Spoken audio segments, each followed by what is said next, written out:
안녕하세요. 유초등 때 카더라 진짜 많죠. 예. 내가 들었는데, 내가 아는 누구 언니는 그걸 했는데, 그게 별로래. 내가 아는 후배는 그걸 했는데, 애가 진짜 잘한대. 이런 카더라가 진짜 많습니다. 근데 이런 카더라의 가장 진실은 뭐냐면요. 내가 아는 누구의, 그러니까 내가 한 게 아니에요. 나랑 이야기하는 상대방이 한 게 아니라 내가 아는 누가 했는데 뭐뭐 하더래 이거죠. 그러니까 뭐뭐 하더래니까 그 사람이 경험한 것도 아니고 그 사람도 들은 거예요. 그런데 말이란 건 들으면서 계속 옮겨가죠. 그리고 자기의 주관적 입장도 들어갑니다. 그래서 그 하더라만 믿고 안 했다가 후회하는 경우가 있습니다. 제가 유초등 때 이 카더라를 믿고 안 한 거 3가지 정도, 나 그거 진짜 할 걸. 내가 왜 말만 믿고 안 했을까? 이런 생각을 하는 게 있는데요. 첫 번째는요. 아이가 어렸을 때 이 카더라라고 하는 게 동네에서 저는 이제 사실 아이를 뭘 가르칠 때 최고급 선생님한테 뭔가 수영 같은 경우도 정말 잘하는 사람한테 가르쳐야 애가 잘한대. 그리고 뭔가 바이올린도 뭔가 정말 독일 유학의 석박사 정도 되고 하는 분한테 해야 잘한대. 이런 카더라를 믿었습니다. 왜냐면요. 현실적으로 저는 교육 기자를 했었고 전문가가 잘 가르칠 거라고 생각을 하죠. 그런데 의외로요. 전문가한테 배워서 실패하는 케이스가 많죠. 제가 대표적인 케이스입니다. 왜냐하면 전문가분들은 기준이 높아요. 그런데 아이의 발달 연령은 잘 모릅니다. 이미 본인의 눈높이가 높아졌기 때문에 아이를 이 높은 눈높이에 맞춰서 가이드 조련을 하세요. 그런데 아이가 전공할 게 아니라면 제가 이제 바이올린이나 수영을 말씀을 드렸는데 아이가 전공하고 그걸 즐길 게 아니라면 굳이 비싼 돈을 내면서 그렇게 전문가한테 배워서 기준 높은데 이 애를 올리려고 그러면 선생님들이 조련을 심하게 하시거든요. 그러면 아이는 어떻게 생각하냐면 난 저거 싫어. 나는 원래 저거는 못하는 거야 라고 꼬꾸라질 수가 있는 거죠. 그렇죠?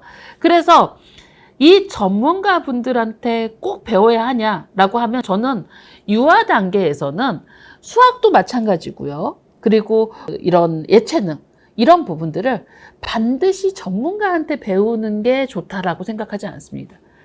저는 비용을 많이 내서 뭔가 정말 바이올린도 석박을 한 분한테 했더니 애가 활을 잡는 그 습관 하나 잡는데 1년을 썼어요.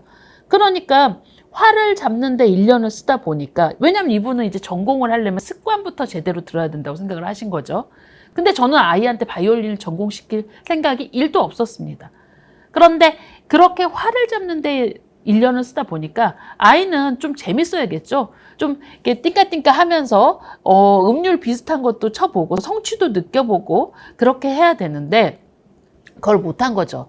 그래서 바이올린이 너무 싫어진 거예요. 그래서 바이올린을 제가 실패했거든요. 그러니까 수영도 마찬가지고요. 뭔가 자세를 똑바로 잡아야 된다고 전문가분들한테 배우다가 오히려 자세 배우는데 진이 빠져서 더 나가지 못하고 멈춰버리는 거죠. 그래서 실제로 우리 아이가 진짜 뭐 가능성이 있고 거기에 전공을 해도 좋겠어 라고 느끼는 순간 전문가한테 바뀌어도 별로 이렇게 어렵지 않아요. 그래서 그런 카더라 하나를 실패를 했고 두 번째는 저는 학군지에 삽니다. 그쵸? 학군지에 있기 때문에 그래 그런 건 안 해도 돼 하는 것들이 있어요. 자, 다른 지역 아이들은 기본을 닦으면서 하는 내용들을 학군지에서 굳이 이렇게 말을 하시는 경우가 있거든요. 왜냐면 학군지는 교육열이 높기 때문에 이 아이가 학습을 할 때 이 기본을 되게 무시하는 부분들이 있어요.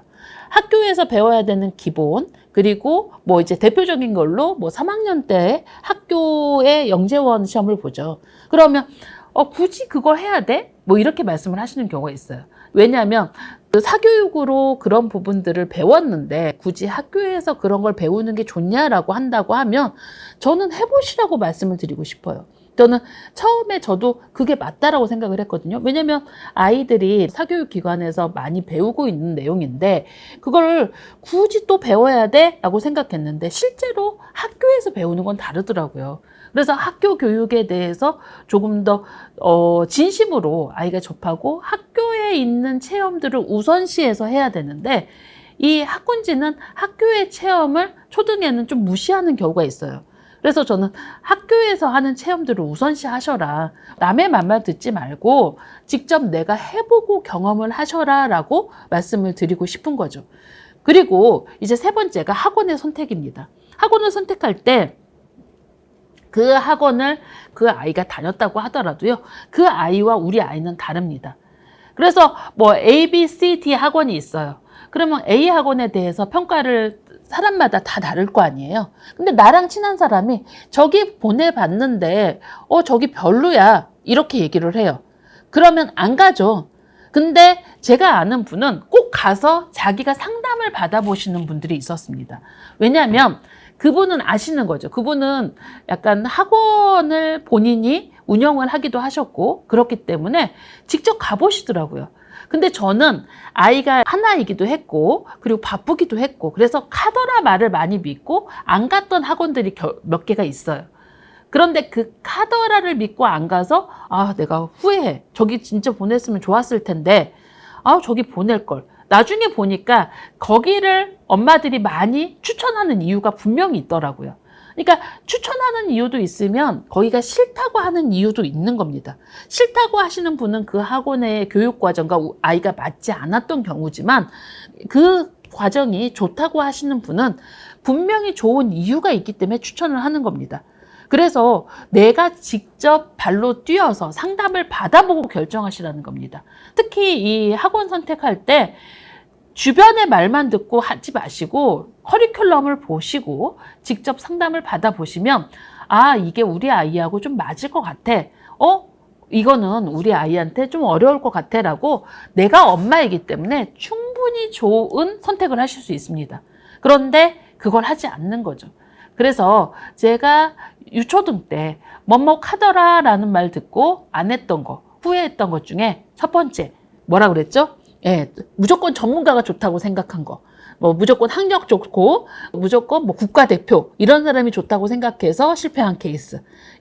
그리고 두 번째는 학교 교육 과정을 잘 보고 학교에서 하는 뭔가 대회라던가 학교에서 교육청에서 하는 내용들에 대해서 주의 깊게 보시고 참여하셔라. 그리고 세 번째, 뭐뭐 학원 가지 마 라고 하는 말, 나랑 아무리 친한 사람이 얘기하더라도 직접 발품을 띄워서 보고 결정하셔라. 이 세 가지입니다. 감사합니다.